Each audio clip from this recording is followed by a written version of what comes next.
E agora eu vou contar por que eu sou um milagre.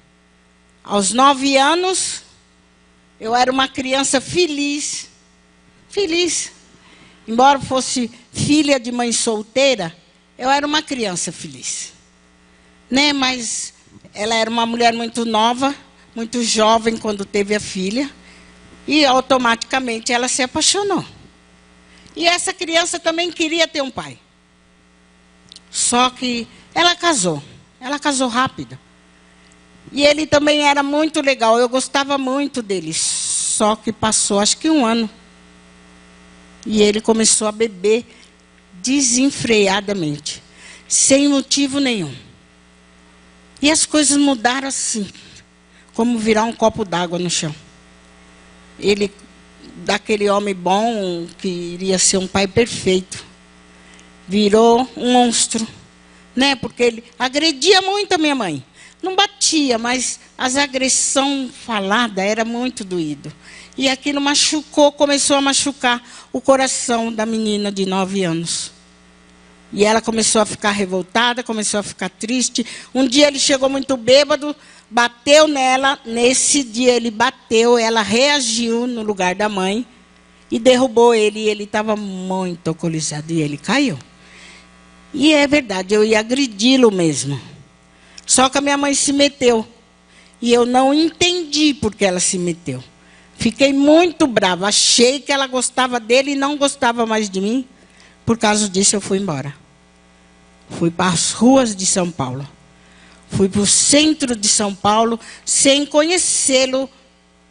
Né? E aí, eu entrei na marginalidade. Alguém me pegou, me levou para uma casa onde só tinha criança. E esse alguém ensinava essas crianças a ser trombadinha, a ser ladrão, a pegar em armas. Mas um dia eu descobri quem era esse alguém. Eu não gostava muito dele, porque a minha educação ainda era diferente. Até o dia que eu descobri quem era aquele homem.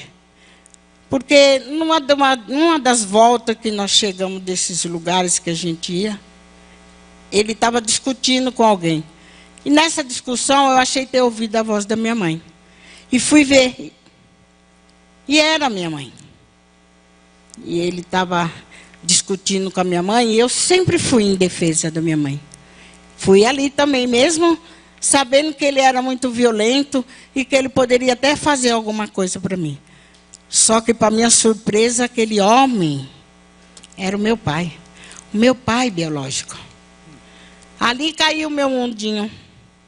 Porque eu ainda sonhava com um super-herói. Saí de um padrasto bêbado para conhecer um pai marginal. E aí, naquela hora, com muita raiva, muito triste, eu jurei ser pior do que aquele homem. E foi o que aconteceu. Aos 14 anos, eu já era uma criança extremamente perigosa, procurada por São Paulo inteiro. E eu consegui sumir um tempo da vista da polícia, porque eu engravidei e corri para o colo da mamãe. E lá eu tive a minha filha. Mas eu voltei para a cidade. E ao voltar, eu já tinha quase 17 anos. E eu fui pega. E fui escondida durante quase 1 ano. Quando eu fui levada para a penitenciária de São Paulo. E lá eu fiquei 25 anos da minha vida. Deixei um bebê com 9 meses. Saí, ele tinha 25 anos. Mas no presídio a gente aprende algumas profissões, basta querer.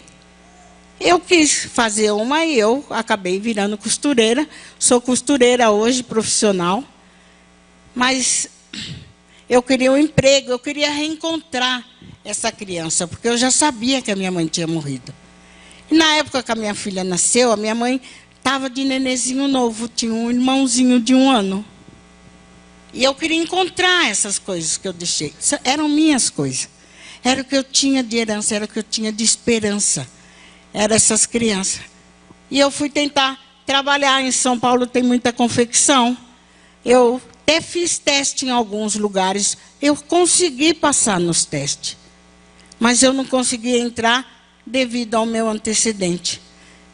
Todas as portas se fecharam. Alguém um dia falou para mim assim, alguém que esteve comigo no presídio: eu vou te arrumar um serviço, você está aí pedindo serviço para todo mundo? Eu falei: não quero serviço seu, não. Ela: não, mas é um serviço legal. Eu falei: não quero, não. Não, mas é legal. Eu falei: eu não quero, porque eu sabia que ela era traficante. Ela falou: mas não é comigo, não. Se você vai para fora de São Paulo, você vai para uma fazenda. Quando ela falou numa fazenda, eu me enchi de alegria de novo, porque eu sabia fazer muitas coisas, inclusive plantar. Eu gosto de flores, então eu sabia plantar. Mas eu fui para a fazenda, eu aceitei e fui para a fazenda. Só que, para minha surpresa, quando eu cheguei na fazenda, eu fui levada para uma das repartições da fazenda, e lá não se fazia plantações nem coisa nenhuma, se fazia crack. E ali eu fui aprender a fazer crack. Eu queria voltar. Como? Eu estava muito longe. Nem São Paulo eu conhecia mais direito, que dera ali. Como que eu ia voltar? Falei: o jeito é trabalhar. Fui trabalhar, porque eu queria realizar o sonho que eu vinha trazendo desde o presídio. E aí durante 3 meses, eu fiquei fazendo crack. E o crack é cozido. E você ingere. Não tem como.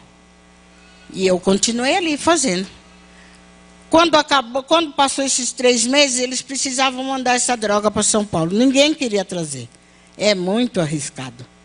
Eu, como queria voltar, resolvi correr o risco e vim com a droga para São Paulo. E quando eu cheguei aqui em São Paulo, eu comecei a notar algumas coisas diferentes em mim.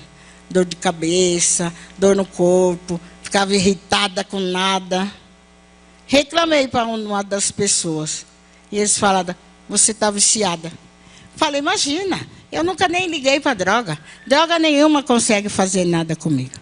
Ele falou: então tá, vamos ver. Faz o teste. Eu fui para o teste. E no teste eu descobri que eu estava viciada.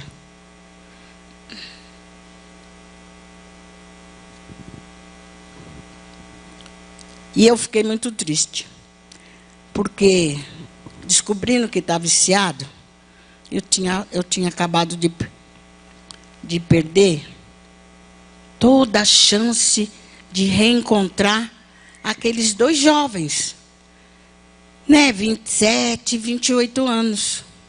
Como é que eu ia voltar para uma casa onde 2 pessoas que nunca me viram, não tiveram nenhum tipo de convivência comigo, viciada? Quem quer ter um viciado em casa? Ninguém. É difícil lidar com viciado. É perturbador. Realmente, eu perdi todas as esperanças ali. Já estava ali na Cracolândia. Fiquei ali. Fiquei ali durante 14 anos da minha vida. Sem saber muito bem o que fazer. Pastor, o senhor quer falar? Como é que foi que o senhor... Não, pastor, calma. Não tenha medo. Fique calma. Como é que foi que o senhor se perdeu na Cracolândia, pastor? Eu fui pregar na primeira igreja batista de São Paulo, num congresso missionário. Preguei lá na sexta-noite, no sábado, e aí no final da tarde, eu estava hospedado no hotel próximo à igreja, e eu fui a pé do hotel para a igreja. E eu virei numa rua que não deveria ter virado nela. E eu fui parar dentro da Cracolândia. E todo arrumadinho ali, com a Bíblia na mão para pregar, diante daquele caos. Nunca tinha visto aquilo, já tinha visto pela televisão, mas ao vivo nunca tinha visto. E eu fiquei morrendo de medo de ser assaltado. Aí eu pensei: vão levar meu relógio, levar minha carteira, e se eu sair vivo daqui, já estou no lucro. E aí a gente, quando tem medo, faz o quê? Ora. E eu já comecei pelo Salmo 91, né? E pedi a Deus que tivesse misericórdia de mim e tivesse compaixão. E Deus me respondeu a oração assim, no mesmo instante, na mente e no coração. Eu não ouvi vozes, mas a resposta do Senhor foi algo que trouxe paz e angústia. Paz no sentido de que, fique tranquilo, não vai acontecer nada. Mas a angústia foi, olha ao seu redor e veja quem está precisando de compaixão, de graça, de amor e de ajuda. Traz minha igreja para cá. Sabe por que as trevas dominam? Porque a luz não chega. Você vai para o congresso missionário, vai pregar, depois termina, todo mundo vai para a sua casa e as trevas continuam reinando aqui. Traga minha igreja para cá. Ali começa a semente da Cristolândia. Aí eu volto para a junta, reúno a equipe e começamos então a orar e a sonhar em enviar missionários para começar algo na Cristolândia, na Cracolândia, que a gente não tinha nem ideia do que seria, nem como é que seria esse plano, e algo que Deus estava liderando, e quando Deus está liderando, a gente não tem controle. As coisas acontecem numa dimensão, numa velocidade, as portas se abrem, e Deus vai levantando e movendo pessoas, e vidas têm sido abençoadas ao longo desses 10 anos de Cristolândia, e a Silvia é uma dessas pessoas que foi encontrada ali. Em 2009 começou. Eu vi abrir a Cristolândia. Eu vi pintar a missão. Eu vi fazer tudo isso. Mas quando os amarelinhos entraram dentro da Cracolândia, que eles entravam cantando, fazendo um barulhão danado, eu corria para o buraco. Porque lá tem vários imóveis que eles fecharam por causa da Cracolândia. E nós fizemos buracos para a gente poder entrar. Então, quando eles entravam, quando os amarelinhos entravam, eu também entrava, mas dentro do buraco. Eu saía correndo, eles não conseguiam me abordar. De 2009 até 2012, eles não conseguiram chegar perto de mim. Mas, em 2012, teve a primeira transradical. E aí começou também a chegar os radicais. Mas entrou a primeira trans Cracolândia. E quando a trans entrou, eu vi alguém que eu conhecia muito bem. Muito bem mesmo. Como na sociedade, como em todo lugar, tem os humildes e os VIP. E esse alguém era VIP. Mesmo sendo viciado, ele era VIP. E ele pedia a droga dele por telefone. Uma das pessoas que levava era eu. Então, eu conhecia ele muito bem. Ele era travesti. Quando eu o conheci, ele era travesti. E ele passou na frente da Transcracolândia. Eu estava dentro do buraco e eu vi. E eu fiquei olhando, eu não entendi muito bem. Como eu achei que eu estava muito dopada, esperei até o dia seguinte. No dia, eu fiquei aquele dia todo sem usar droga. Eu achei que eu estava... Foi assim, mexeu mesmo comigo. A ponto de eu ficar sem usar droga. E eu fiquei... No dia seguinte, a trans passou de novo, convidando. E eu estava fora do buraco aí. Fiquei esperando. Quando ele passou, eu fiquei de páreo a ele e fui com ele até a esquina. E era ele mesmo, de cabelinho cortado, todo vestidinho, andando todo durinho, todo direitinho. Eu falei, ué, né? Como é que pode? Né? Engraçado, né? A gente estranha. Porque a gente vê tudo assim meio estranho e depois está tudo certinho, de cabelinho cortado, barbinha feita, todo bonitinho. Eu pensei, será que é essa camiseta que faz isso? Eu já tinha visto algumas pessoas, mas eu achava que eu estava doida. Mas não era, não. Era o Sérgio mesmo que estava passando. Porque eu fui com ele até a esquina, porque eu queria ver, porque ele era travesti, então ele tinha...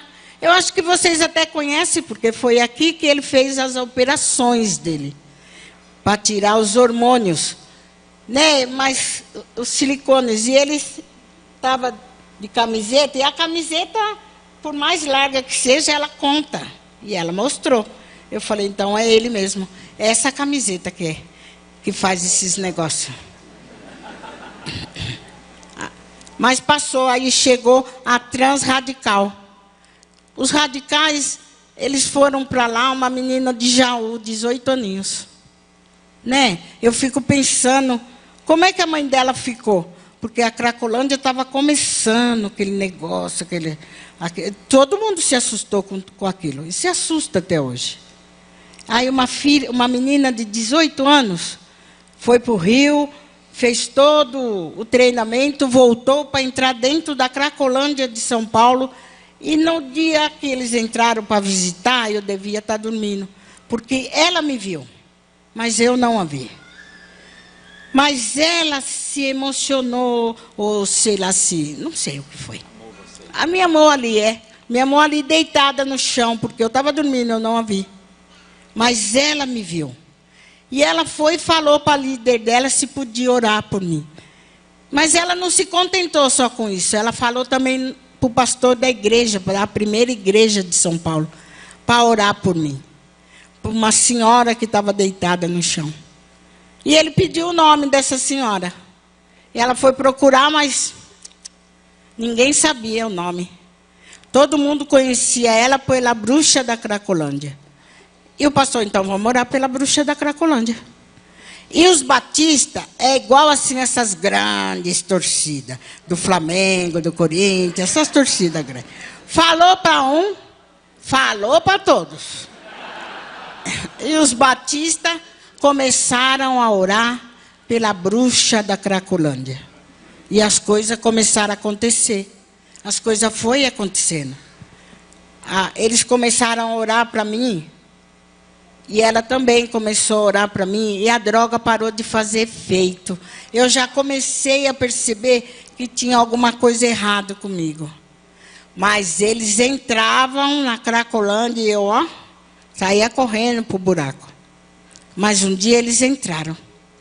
E eu estava muito cansada, distraída. Quando eu percebi, eles estavam a uma distância muito próxima. Não tinha, o buraco mais próximo estava longe deles. E não dava para me correr. E eu estava perto de uma árvore, eu tentei me esconder atrás da árvore. Porque eu era gordo o suficiente para se esconder atrás de uma árvore. Mas mesmo assim, né? Eles entraram em fila dupla. E eu senti que quando eles começaram a passar, eu fiquei ali me fazendo de besta, mas eu senti que alguém parou. E eu virei para ver.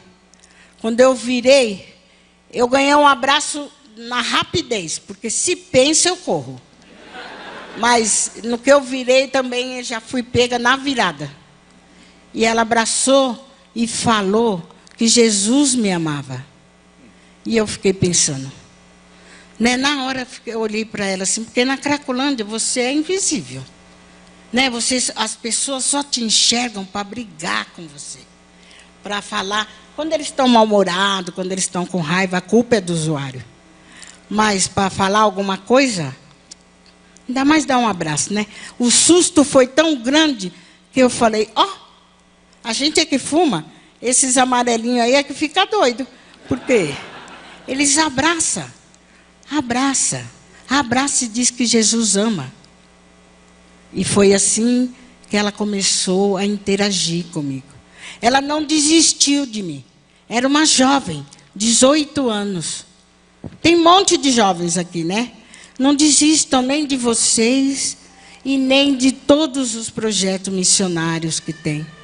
Porque nós precisamos muito de vocês. A gente precisa desses abraços, desses carinhos, dessa atenção, de pessoas que não desistem. A Fernanda não desistiu de mim, como Deus não desistiu de mim. E ela continuou indo, porque não foi nesse abraço que ela me levou. Ela não conseguiu me levar. Mas ela me contou muitas histórias daqui que continuou mexendo com o meu coração. E mexendo comigo. E eu continuei percebendo que quanto mais eu usava, menos acontecia, menos eu ficava dopada. Até que cessou de vez, porque um dia chegou uma droga nova lá. Que eu vi alguém que usou, que era tão forte quanto eu. E praticamente desmaiou com a droga. Eu falei, é essa que eu vou usar. E fui atrás dela. E comprei. E usei. E não aconteceu nada. E eu fiquei muito brava. Eu quase bati no traficante. Mas naquela hora passou um filme da minha vida. por tantas coisas que eu passei. Tomei um tiro no pulmão, né? Uma pedrada, quase morri. Passei por poucas e boas, e quase. E todas elas, Deus já estava comigo ali. Ele já estava me guardando, porque eu passei por muito menos, um monte de gente morreu. E eu passei por coisas seríssimas ali. E eu estou aqui hoje. Então, eu fiquei pensando, e naquela hora eu falei, eu lembrei desse Deus e perguntei para ele, quer o quê comigo? Fala para mim. Né? Você não deixa eu morrer, você não deixa eu achar minha família. Porque esse era o grande desejo da minha família, recuperar o que era meu. Né? Você não deixa nada, quer alguma coisa comigo? Mostra para mim, fala para mim o que é. Ou então me mostra, pode falar, eu vou obedecer. Agora eu vou obedecer. E saí chorando. Fui embora. Eu só consegui parar na porta da missão. Quando eu cheguei lá, eu sentei cansada, chorando, e já era de madrugada. Mesmo que o missionário que saiu e foi lá me ver, que me cobriu, me deu o que comer, ele não podia me recolher. Primeiro porque à noite só tem homem. E porque à noite não recolhe. Tem que estar toda a equipe para recolher. Mas ele falou para mim, fica aqui. Fica até amanhã, assiste o culto. Eu fiquei. No dia seguinte, quando abriu, eu entrei para assistir o culto. Eu entrei na intenção de achar aquela moça de 18 anos que falava tanto comigo. Porque ela havia me contado já que se um dia eu quisesse sair dali, ela teria um lugar para me levar. E eu não havia esquecido disso. Ela me contou de uma casa rosa, com sofá rosa. E eu pensei, aquilo ficou gravado no meu coração, porque depois de 50 anos da minha vida, ali, no dia que ela me contou dessa casa, foi a primeira vez que eu voltei a sonhar. Eu me coloquei até dentro dessa casa. Eu me imaginei, eu dentro dessa casa, toda rosa, cheirando a rosa, e eu cheirando rosa. Eu pensei isso.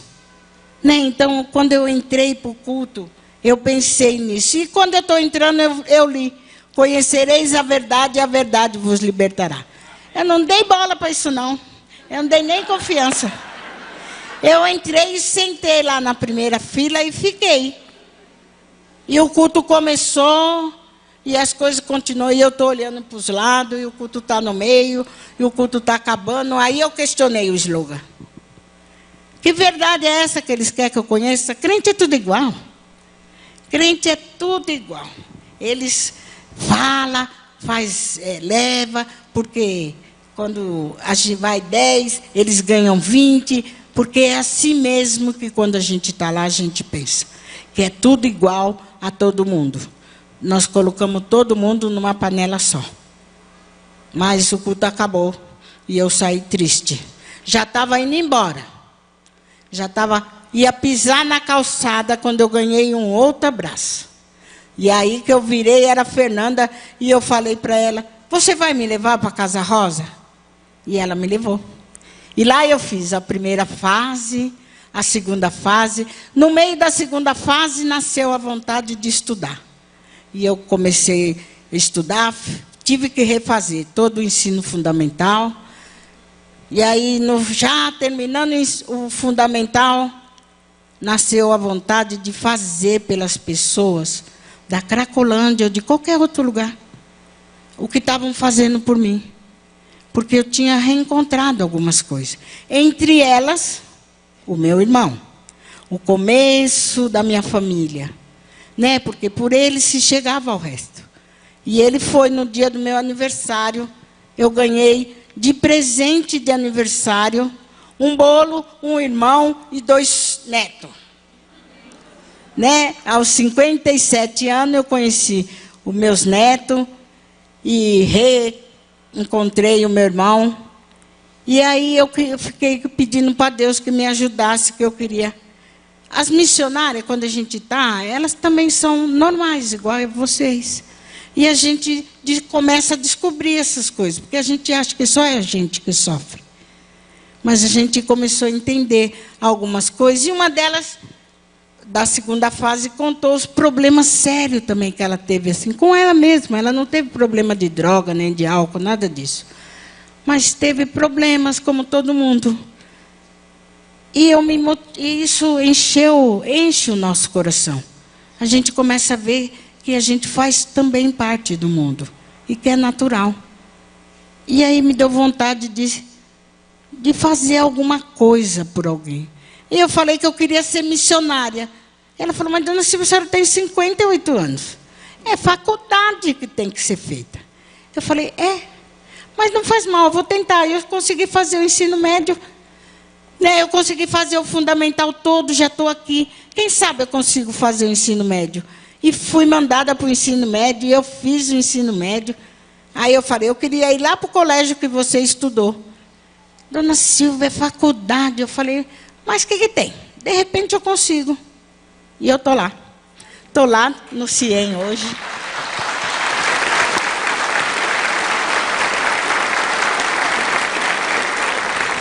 Estou lá no CIEM hoje, no 3º ano, terminando missiologia. Para a glória de Deus, eu vou terminar isso. E vou pedir para o pastor que venha aqui. Eu vou pedir para o pastor que termine esse tempo aqui para mim. Mas antes disso, eu queria contar uma coisa. Nesse Natal, eu ganhei um grande presente de Deus. Porque Deus restaura vidas e Ele restaura toda a vida. Ele me devolveu tudo que era meu. Ele me devolveu minha filha, meus netos, meus 2 irmãos. Um dos meus irmãos tem 11 filhos e o outro tem 3. Ele me deu tudo isso e nesse Natal ele me deu a honra de estar com esta família. Nós estávamos, só nós. Faltava eu ali. E esse Natal eu estava ali. Nós passamos o Natal e o Ano Novo. Deus é maravilhoso. Amém? Amém. Amém.